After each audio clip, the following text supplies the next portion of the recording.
So the second panel is about technology. We also had a very good insights in the first panel about heritage, and I think we already saw how deeply photography is rooted into art, and I think we will explore that even more now. I think when we talk about technology, we need to reflect this relationship between art and technology.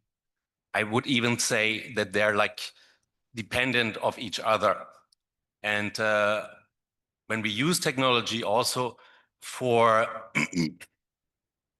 opening artistic works to a broader audience, also in reproduction, we always, I think, need to reflect the original perception of an artwork, the emotions of an artwork. And when we talk about technology in this term, I think it's important to have that in mind, that technology is not purely serving an unemotional purpose. It shall serve the artistic perspective in communicating to a broader audience. So I think this is like something I wanted to mention. As you know, I'm the multimedia team leader at the European University Institute. I did study art in Vienna and Hamburg, so I'm rather taking the contrasting position of the actual production of art. You would also say that photography is not a technological invention, it's an artistic invention, you know. So, and I think this is what I also want to give this panel, maybe not on the way, but to mention, to also have a good contrast of what you will hear now. In that sense, I will hand over to Costanza Caraffa, who is the head of the Photothek at the Kunsthistorisches Institut in Florence, which has established a collection over the last 125 years of more than 640,000 photographies of high artistic value. Costanza holds a master in architecture and a PhD in art history. She also is responsible for the 2009 launched Florence Declaration for the Preservation of Analog Photo Archives, where she also argues that these archives should also be a social hub.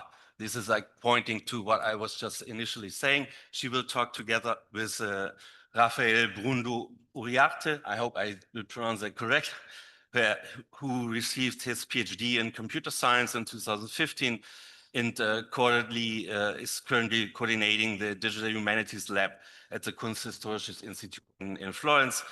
He had a Marie Curie Fellow grant in Vienna, and has a strong research and publication record in the field as well. So I'm happy to hand over to you both.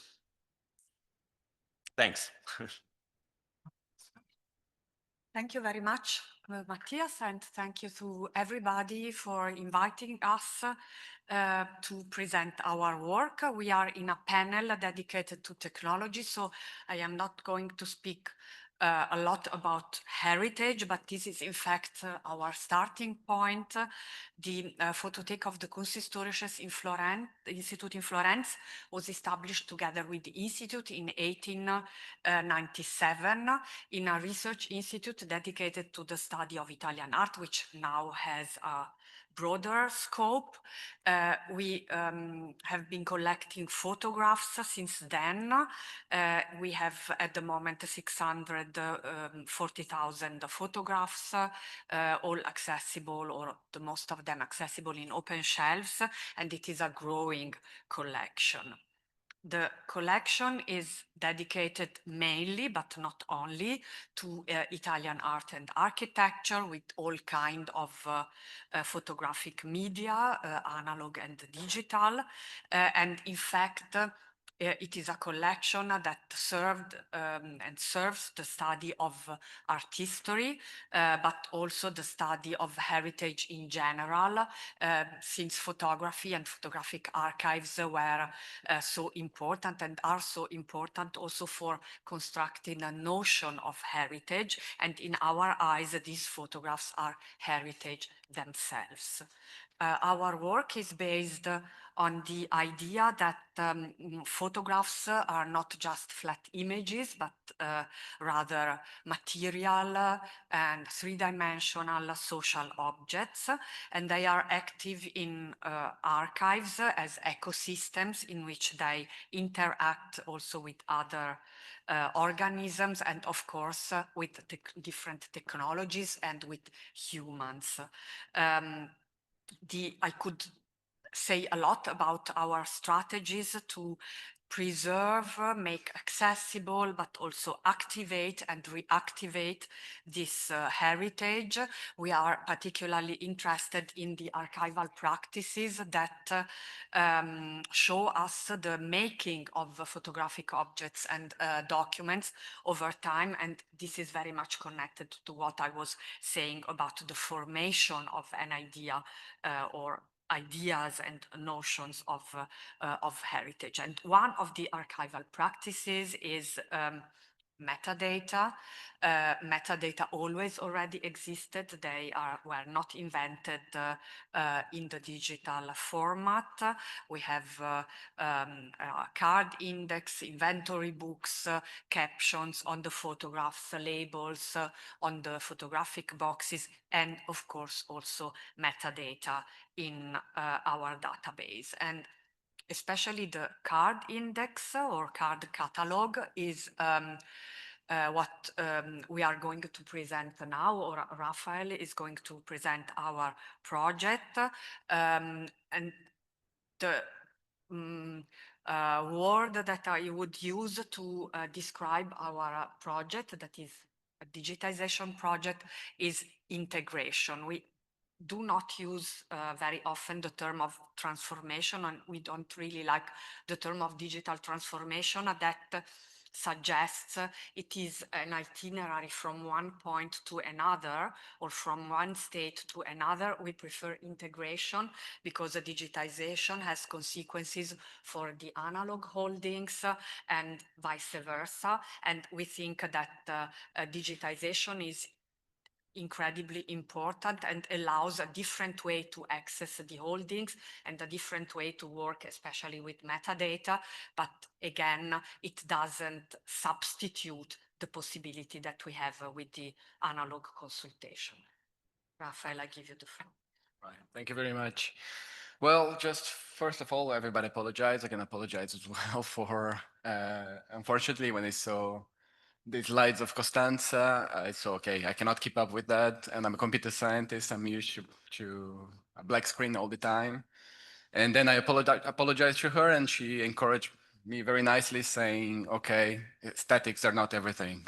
So let's hope we can keep up at least with clarity. So the card catalog is very, very complex, and I hope we did well on talking and digitization. I know that it's going to be a bit repetitive, but maybe you have a different perspective here.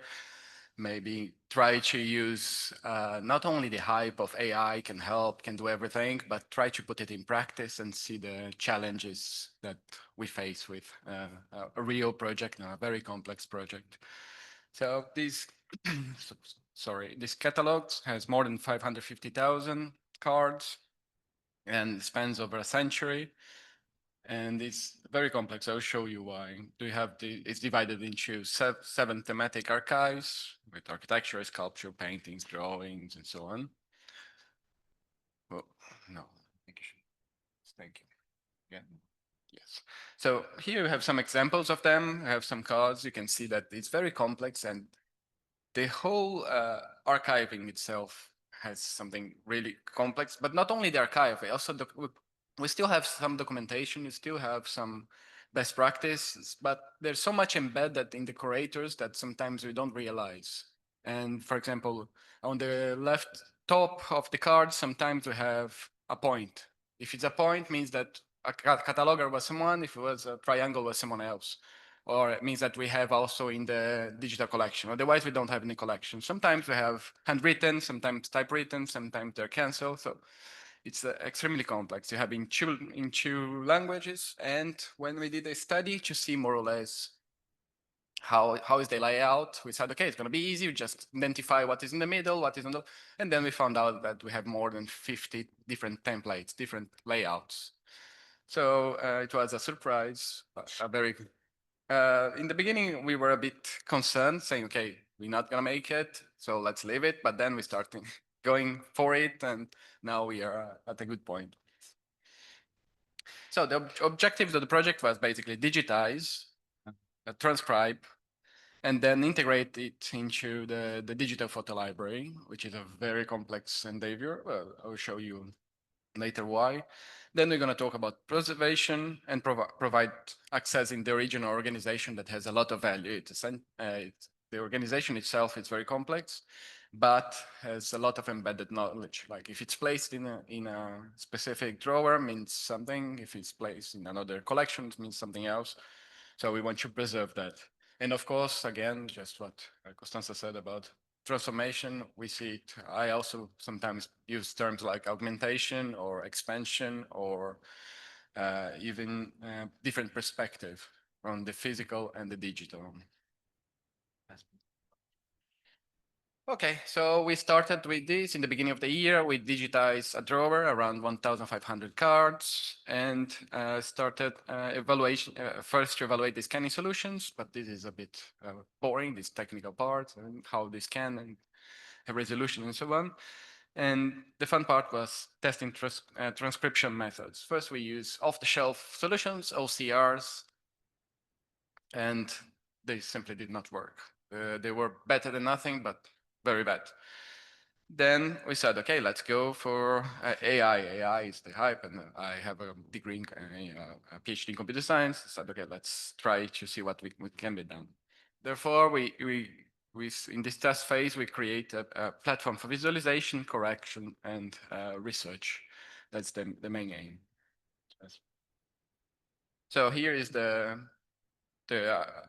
idea where you try the idea of the platform. The platform is starting with this just test phase, but we want to preserve the structure, as I said. So we have the architecture first. We have the only architecture and topography, and then you go through different levels. Here we have one of the cards, just one example of the platform, the organization. So you can see the cards, but you can also see the details of the card. We decide to go for large language models. So ChatGPT, Claude, Gemini, and so on, these solutions. And we found that it's really complex because we had a prompt. When you have a prompt, is when we request specifically something specific to the AI, sending the image as well. In the prompt, we had around 17 pages of rules and what to do in specific cases. In the prompt, you say, for example, if you find something on the top left, probably, and it's a number, probably it's the inventory number. So keep it, don't give any space. If there's space in between, treat it as a single. If you have slash, means that we have a range and then separate it. And the results initially were impressive. As you can see on the right, even the lack of space is on the right side, for example, you have some of the outputs of the model. So we did for everything. So you can say, okay, there is a point on the left top, so it's digitized. We digitize this in our photo library. No, yes. And the card is valid.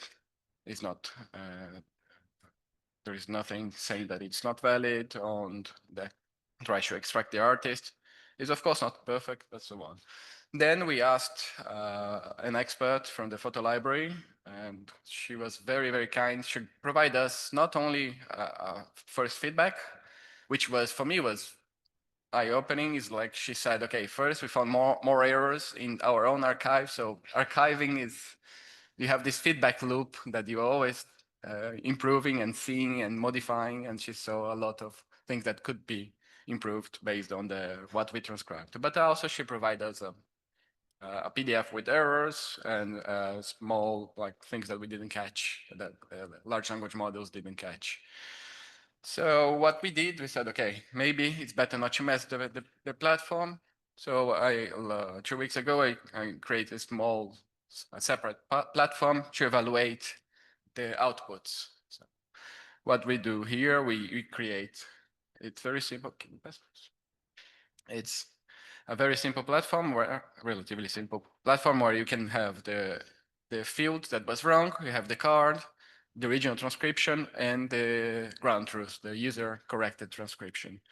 Then the platform was developed to use pairs of prompts and models. So there are different models around. As I said, could be ChatGPT, Gemini, or Claude are the most famous of them.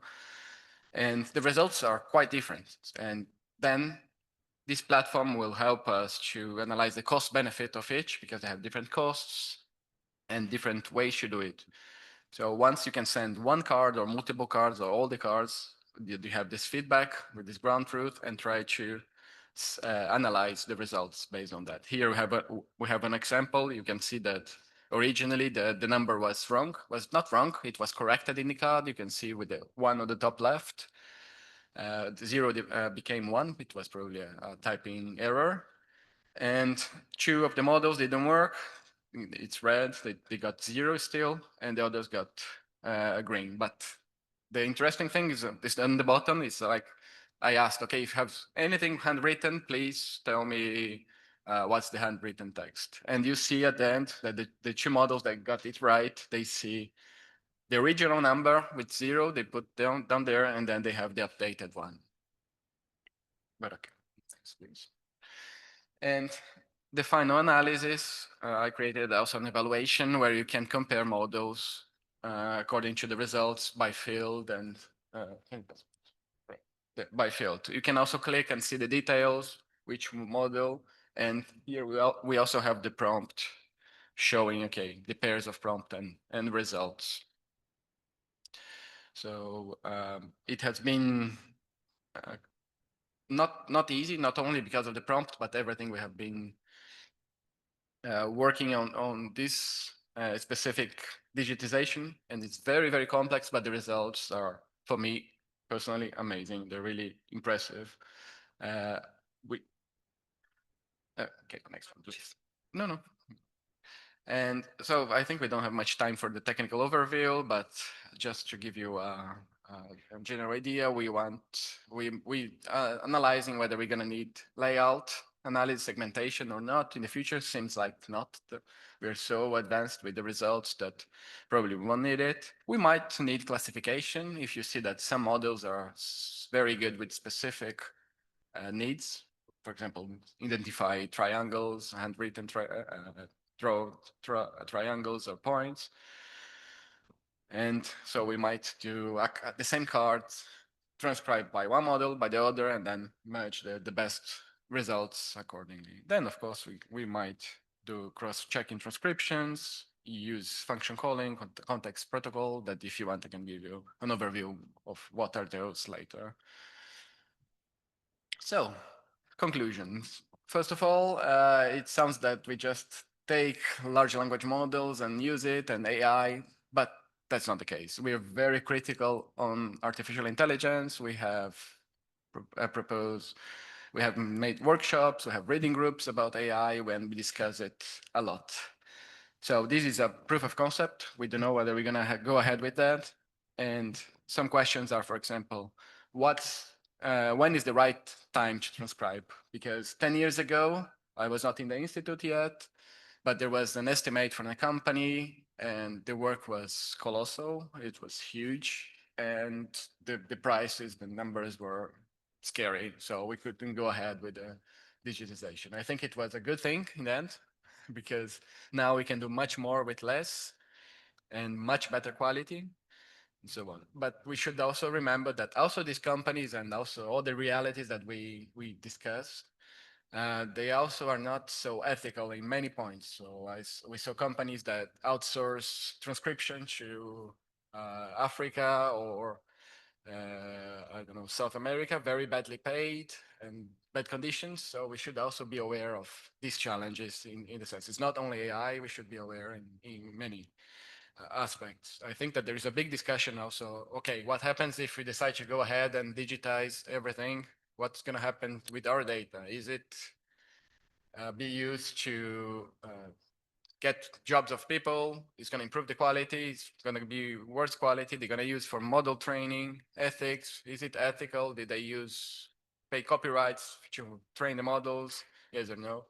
But these will be all aspects that we'll discuss after this proof of concept. So thank you very much. And I think that we can, yeah.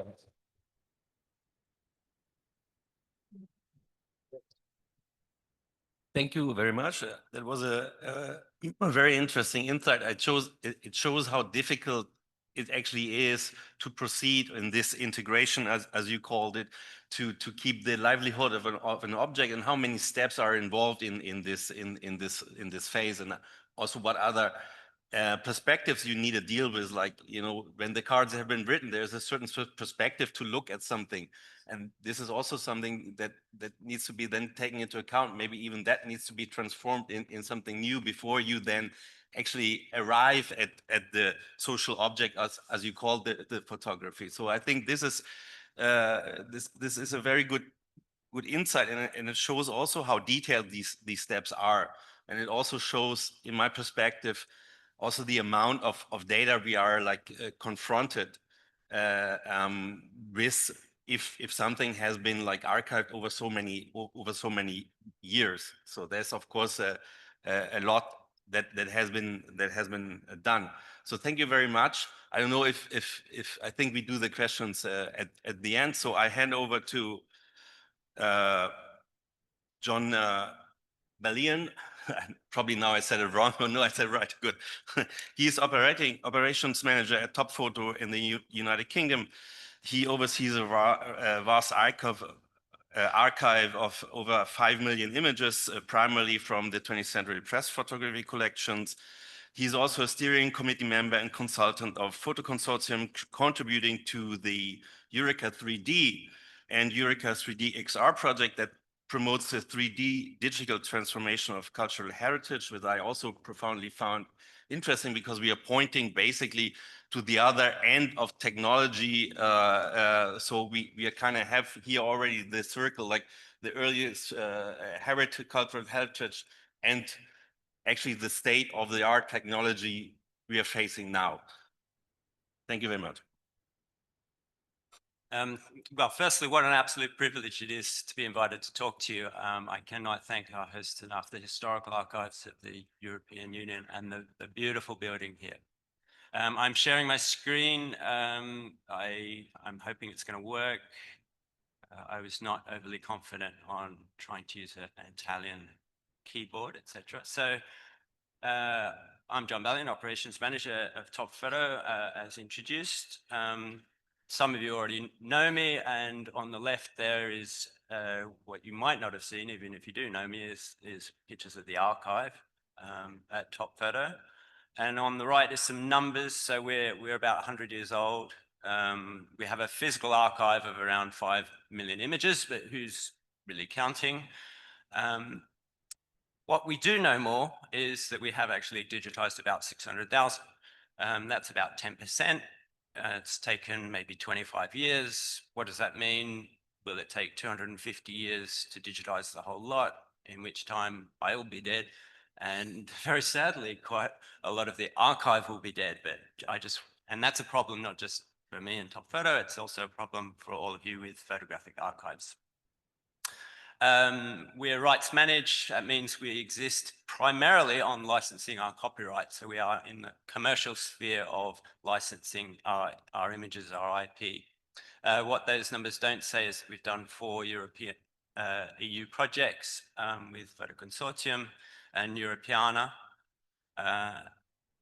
And one of those projects was Kaleidoscope. This finished about 5 years ago. And for anybody who remember, there's Frederick Temmermans on on the right there with glasses, and he was demonstrating IMAX visual similarity. And I remember Frederick Moore with a pen in his mouth trying to pretend to be smoking. Visual similarity, of course, has moved on quite a lot now. We learned a few yesterday, and I'm going to show you something that the VGG group, the Visual Geometry group in Oxford University, has done with our images. We provided them about 400,000 test images, and they've come up with this multimodal text search. So if I put glasses to start with, what's a glass? Is it wearing glasses? Is it glasses? If you then put wearing glasses, of course, it does a pretty good job of people wearing glasses. So that's great.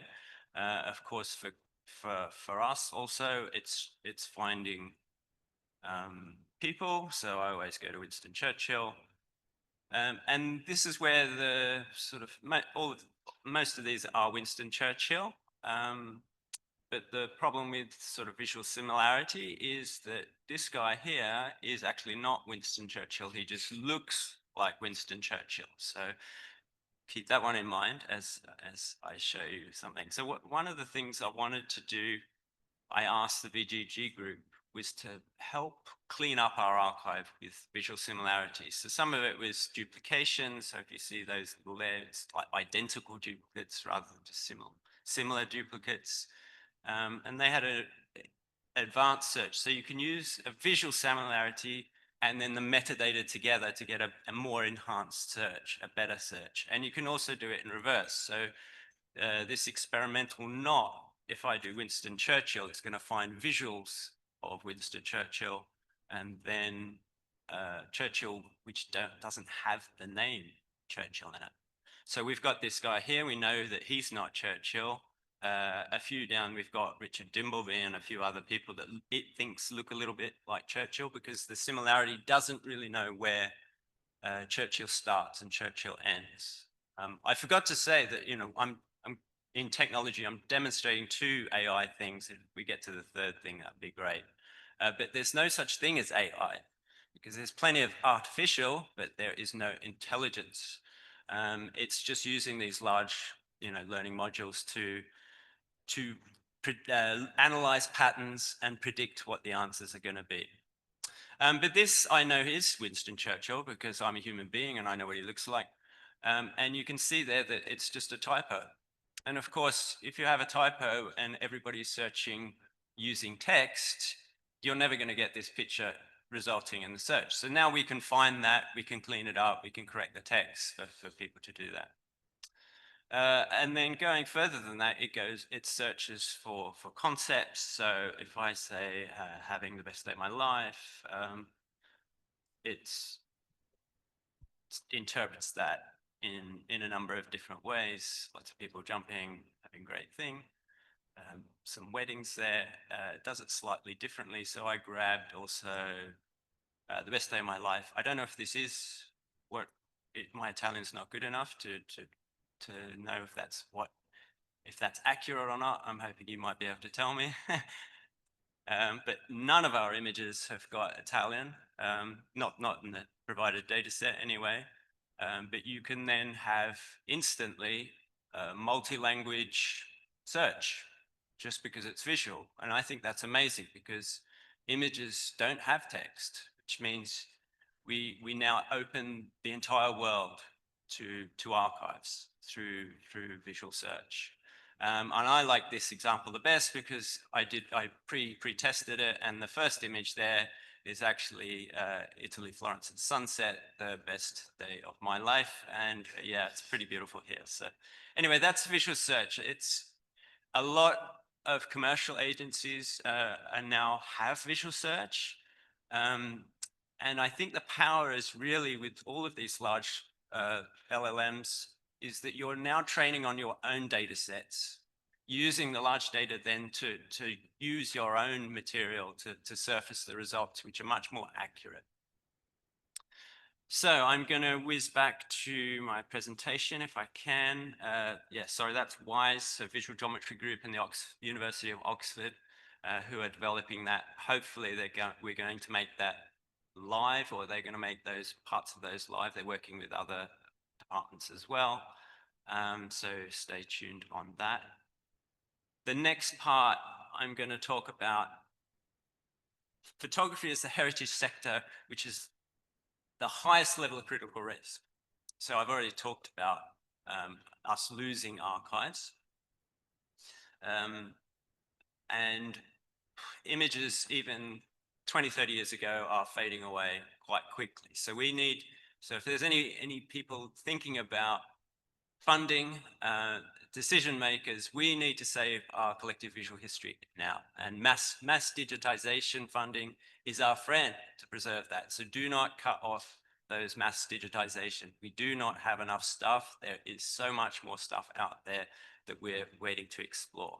And as you can see, there is some vinegar syndrome in our archive. So next, that's Napoleon in the archive, me. All those boxes is what I'm showing you, really. So this is a second test case. They all have negatives, and they also have captions. Mass digitization, you can go click, click, click on the image, but as we've heard from our first speaker, doing the text is quite a complicated thing. It takes 5 times or more as long to add all that text in. So I had a friend who does OCR, and I explained this problem, and he came up with a solution called Datasheet. It's developed by a company called Blue Box, and they've actually gone sort of live with this, so you can actually purchase credits and go. So what I do is I upload the caption sheets. They're all fairly standard in different collections, but here's an example of those caption sheets. If you get raw OCR, comes out a bit like this, so it's all a little bit broken. But then if I go back to the project, you can have an extraction rule. So this is your first extraction rule. It's going to OCR that text, and it's going to remove the line breaks. It's keeping the first sentence in uppercase because that's the standard. And then that then exports like this, getting rid of all of those. And then next we have fields, and you can define any of these fields that you like to look at this text and then extract things from it. So I've told it to find a date, a photographer, a headline, city, country, country code, and use the ISO format. These are all done by prompts, as we've described, and then pull out some keywords from that as well. And I also looked at a controlled vocabulary list to do some categories. And it does an amazing job. It still needs validation. But as you can see here, I've done 266 files. They're all just uploaded straight in there. Do that, then I can export it into an Excel chart and analyze that. Sorry, it lost here. Anyway, yeah, then I generally clean up some of the dates because they're all by accession order, etc. from that. And then I import it back into the images. And here's some of the images that we've imported the text back into. So I put a little bit of a disclaimer here, but most of them are checked. And then there's the metadata that's being imported from all of those captions. And it's sped up workflow enormously. So I think that is another positive spin on search discoverability, metadata. We haven't done a lot of work on visual identification, like adding keywords in from the images themselves, but there's plenty of agencies and image libraries that do that also. The last thing, if I've got time to touch on, is generative AI. We've been fairly opposed to generative AI. We're a factual historical archive. We did a reality checked campaign with these little teasers. We also had a short film made around the archive and this concept. And the problem really is that in the old days, we had photographers, we had professional photographers, they had lots of kit, they had to know what they were doing, how to use this stuff, which meant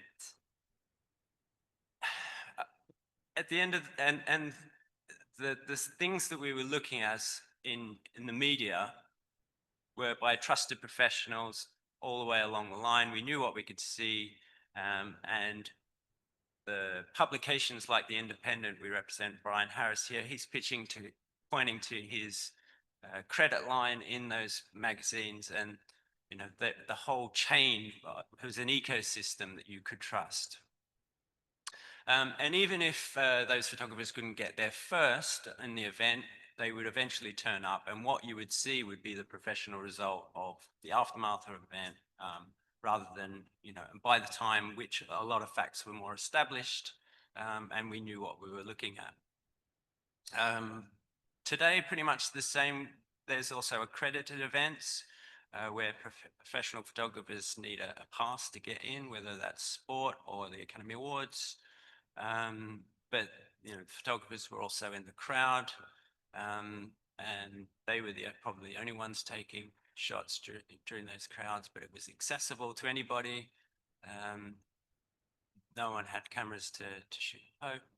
But then we got to a time when everybody had a phone in their pocket, which was just as good as anything else.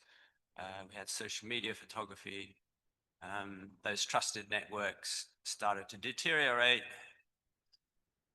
Here's another red carpet shot. So this is quite recent. It's Florence Pew. And then we suddenly had Midjourney and generative AI. And this image in February 2022 took pretty much a whole day to create. Someone on the red carpet, 18 months later, it was doing this. And now we're on another 18 months. We hear that there's probably more AI-generated images on the internet than there are real images. And what's real and what's fake, it's becoming indecipherable. This is a little story I'm going to tell, which shows where these risks are. So 75 years of the Windrush generation. Here's a nice post. It's gone out on social media. This is the sort of stuff that we have. This is Windrush.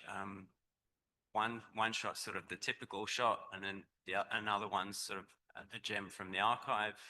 We have lots of people that were on this boat.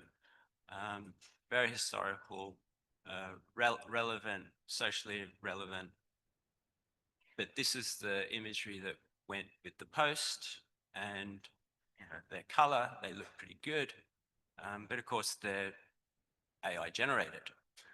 So in history, then, when do we know which one's real, which one's not? Do we know that ours are real? Do we know that they're fake because they look fake? But it's all going to get better, and we are going to get to this point of confusion and saturation. So here are some of the problems. There's a film, 1917, the actor Lawrence Fox. There's a scene in it, and there's a Sikh soldier, and the actor Lawrence Fox said it was forcing diversity by having an Indian soldier in this film. But what he failed to realize, or even if he did, is that 1 in every 6 soldiers in the British Army during the First World War were actually from the Indian subcontinent. And here's an image from our archive, which shows some of the Indian soldiers, but it's a narrative that's not really told. And now, how do people perceive these images in the age of AI? Do they also think this is just forcing diversity and it wasn't real? Or is it a real image? And this social problem is something that we're not really grasping, I don't think. We're just diving into generative AI without really thinking about it and the social consequences and what we're doing to the internet. Another project we did was Weave, and that was exactly looking at trying to engage with diverse communities and their heritage. Are we undoing a lot of that through generative AI? It's just a question, but what do we do as archives? So we can label stuff. So you can label, this is generative AI or this isn't generative AI, but these 2 images are both from the BBC, trusted news source, and you can look at the bottom how they've credited those. One which is probably more natural and you could be confused into believing it was false, says AI generated, and it was widely circulated because it was taken out of context. And then the other one, which is obviously fake, has the White House on it. So in the future, are you going to trust this image because it's from a trusted source? So what we all need to do, therefore, is to anchor our archives. And how we do this is still a question mark. We need to show that what we have in our archives is a real thing. You can do it by blockchains, and there's other solutions, CTPA, provenance solutions, but we need to do it quickly. It's something we need to consider in all of our archives to prove that what we have is real. I think polluters should pay. This is where I'm going to end for now because I've already run out of time. Unfortunately, that's another question about remuneration of all of these AI-generated companies that are making quite large sums out of trawling our professional data sets and then selling it commercially and not paying us back to actually deal with it, which means we all have to then come up with the cost of saying what we have is true, and we wouldn't have had to have done that without AI. Anyway, thank you for your attention.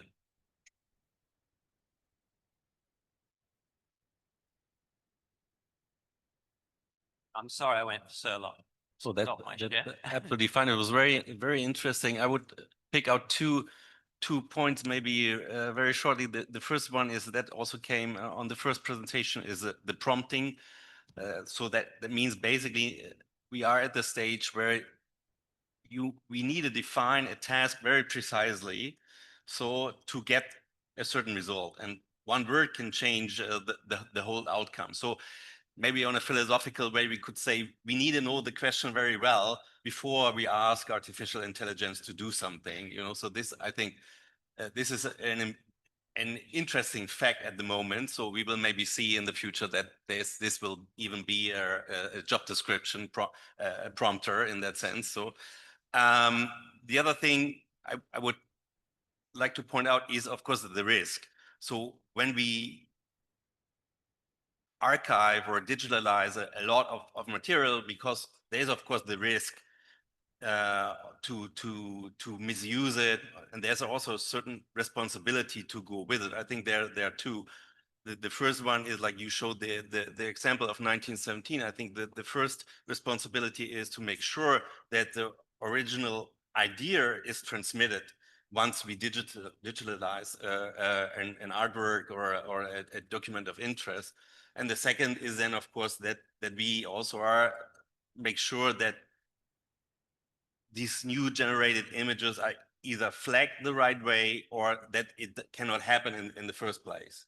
Also, I think these are two interesting points out of your even more interesting contribution. Thanks a lot. Due to time, I hand over to Juan. Juan Alonso is audiovisual archivist at the Historical Archives of the European Union, which is the guest of today. He works here since 2016. In his role, he supports preserving the institutional memory of the European Union, and he engages very much in digital development, especially on this archive. Dieter said it at the very beginning. He was basically the first who dealt with technology in a strategic way when he joined the archives. And I know we partially work together, so I know that Juan is very interested in this, and he really drives this forward. So I hand over to Juan, and thanks a lot. Thank you, thank you, Matthias, for the presentation. And I will try to be fast, right? Because I think we have to. We started also a little late. Okay, so this is the title of my presentation, and actually, I think I could be in all of the panels. So discovery, technology, and innovation, because it's like a mix of themes. the main point of my presentation is a reflection about and this more related with technology and innovation, the reflection about the future of the photographic management when we are producing more digital files. So I will do a brief presentation of the historical archives, really quick, and then I will go to this reflection and also the experience that we carried out here in the historical archives. So these are the historical archives. They were created in 1984, and our mission mainly is the preservation and give access to the documentation generated by the EU institutions. After 30 years, they transfer the material here.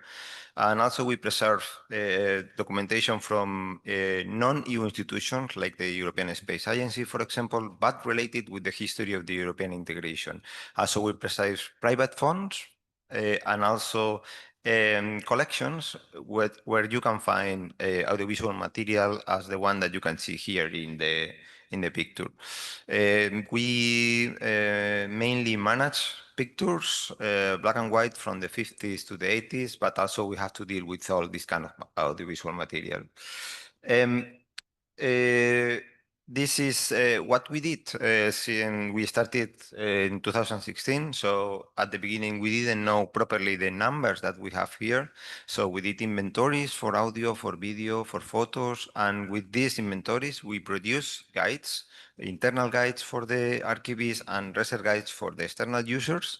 And it was very helpful to know the state of conservation, the numbers, because with all of this information, we could take action. So we could also improve our database. It's a database that we created ourselves. And also we could fix mistakes, create the advanced search, filter by photo. And also we could also plan our working year. So since we know exactly how many pictures we have in one fonts, now we have more than 350 fonts. So we can plan our working year according with this. So this is just an example of the inventory. As you can see, it's very precise. This is only one file, and you can see that, for example, in this file 32 of the Antonio Cassese, the number of pictures, the format, monochrome, positive, the state of conservation. So we were very precise. Andrea, for example, worked a lot with this inventory. And this is just a sample of the guide that we created first for the archivist, like a first entry of the content that you can find. On the right, you can see the record of the former European Commission. So at least you had something to offer to the user. And then research guides, which are online. They are research guides by kind of document. So if you are interested, for example, as you see on the right in the European Investment Bank, you can know what we have here, and there are hyperlinks with projects related, for example, with France. We created a workflow, so how to deal with audiovisual material, used to homogenize the way how we deal all the archivists in the same way. When we work with audiovisual material and photographic material, we created guidelines, and also taking in consideration things like, for example, the copyright, which is an important issue for us since we also manage private fonts. So, but in these guidelines, we also created description rules as well, and all kind of dissemination and so on. So this is our we set up digitalization stations for audiovisual material, for the photos. And this is just to show you very quick our database. And I will try to avoid the same content that I presented yesterday in the assembly. But just this is our archival database. You can this is a sample of a search by France and photos, and this is how you see the results. And these are files. And if you click in one file, you can see one project funded by the European Investment Bank in this case. And the good thing, that I want to mention, is that we have the metadata of the picture, so you can visualize the picture also in full screen. You have all the metadata on the right, but then you have on the left the classification scheme. So the pictures are in its content. in context. We are archivists, and for us, it's much more important the context and how this picture is related with the context than the picture itself. We are not a museum, we are not a library. So also we created this multimedia portal that we can check, you can check online, use, because we understand that people, when they are looking for visual material, they are also sometimes more focused in the item. So you can do this, it's connected with our database. So you could do advanced search, and there are two results interfaces with all the metadata. And if you click in one, we are following the ISAG. So you have the content area, the context area, the physical description, and then you can come back to the main archival database. So the context is preserved. And we have also an exhibition site. I invite you to have a look, but it's also in this multimedia portal. But the thing is that, and this is the main point of my presentation, okay, so now we set up, we created a good, I think quite good enough professional audiovisual archive here. We know what we do, but also, since our mission is to receive the material from the institutions, we were wondering what was happening in the EU institutions, in the agencies, how they were managing the audiovisual material, because this is something that will impact in us as well. So what we did is that we did a survey in 2017 to know more about the quantities, the collections that they have. We did missions, visits to Brussels, Luxembourg. We visited the communication departments, the archives, and also we received a lot of requests according to audiovisual material. So people, when they know, oh, Florence, they have an audiovisual archivist, we started to receive a lot of requests. How we do this, how we do that. So we detected a need here and an opportunity. Our conclusions is that in most of the cases, this audiovisual material is managed by communication departments, and they don't have the specialized staff, specialized knowledge. They are mainly focused in the daily production, so they don't have time to deal with it. And also the agencies, which are the ones with fewer resources, they maybe have one or two record managers who has to deal with the textual documentation. So it's okay if the communication department can preserve this material. The thing is that this is a problem for us, because we receive transfers and we don't receive the transfers in the best conditions. We don't know the creator. Sometimes we don't have the dates, we don't have the contracts, and it requires a lot of time, because we have to look for the rights or try to figure out, and also obtain the descriptive information. We lost information. Sometimes it's impossible to know the author or the creator, and there is a discontextualization of the visual documents, because these communication departments tend to preserve documents by format. So what we are thinking now and what we are doing now is like some kind of change of paradigm. Let's say, so these arrows can go in both directions, but because we are still an historical archive.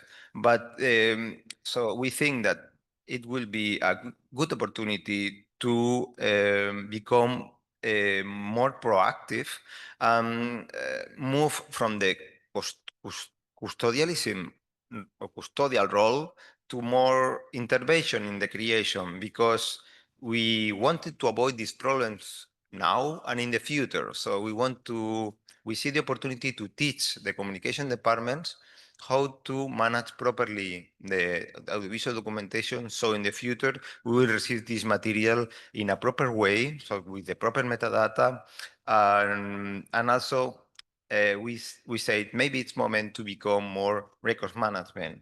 Also, because this rule of 30 years, so the transfer after 30 years of its creation in a scenario, in a born digital scenario, makes sense. I don't know. So all the digital pictures that Matthias is taking, if he has to transfer it after 30 years, I don't know if this makes sense. Maybe we have to change our point of view here, but it will be very useful if we teach Matthias how to embed metadata in the file, how to preserve the proper formats, and how to also make his work like more easy, because also he is struggling when he has to find a picture as well.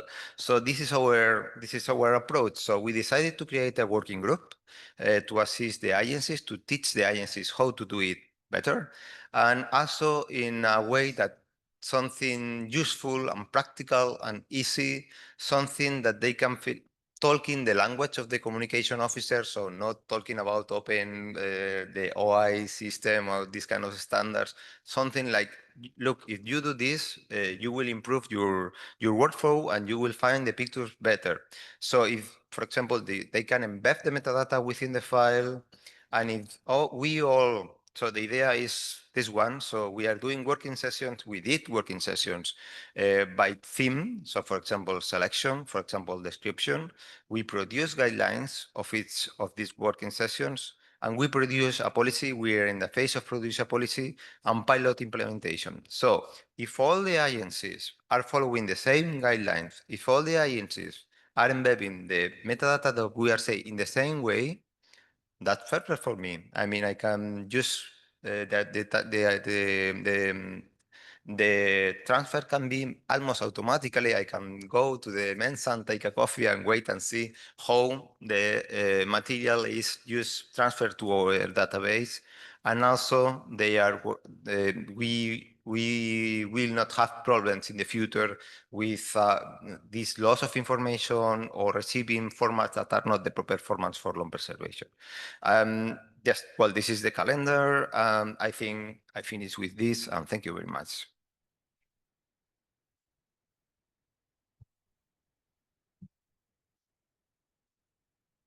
Thank you very much. So I know that Juan is bringing a lot of effort in giving order to these processes, and it shows also how important it is when you reach such a project to know from the very beginning what you want to do or what is need to be done.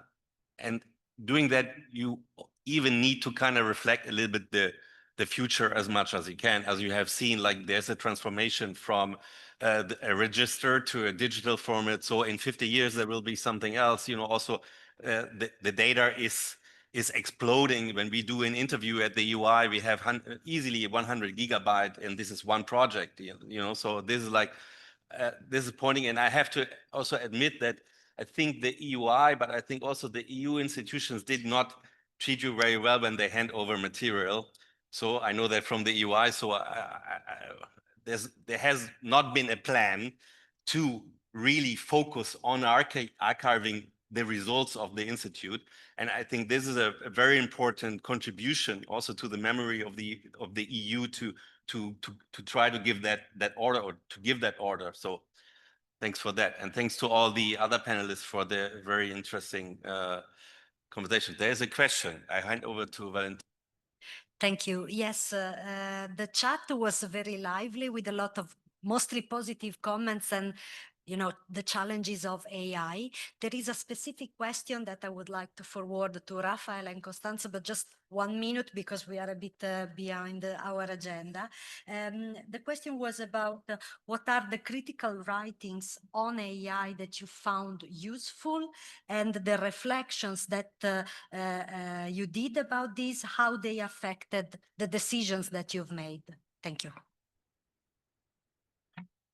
In reality, as I said, we have a reading group. We had already 10 sessions. So we have a lot of writings. We always try to get something for computer science and something from philosophy to balance things a bit. For example, we had one where we are reading Nick Bostrom about utopia, future of AI or future societies and problems, and sorry, balance it with Hannah Arendt and Bloch. So it's but okay, of course, I can, if you reach out, I can send you the list of all the readings. We have everything. I think we don't have much time. So thank you. We can talk for hours about that. Okay, then thank you very much. And we go to the next panel.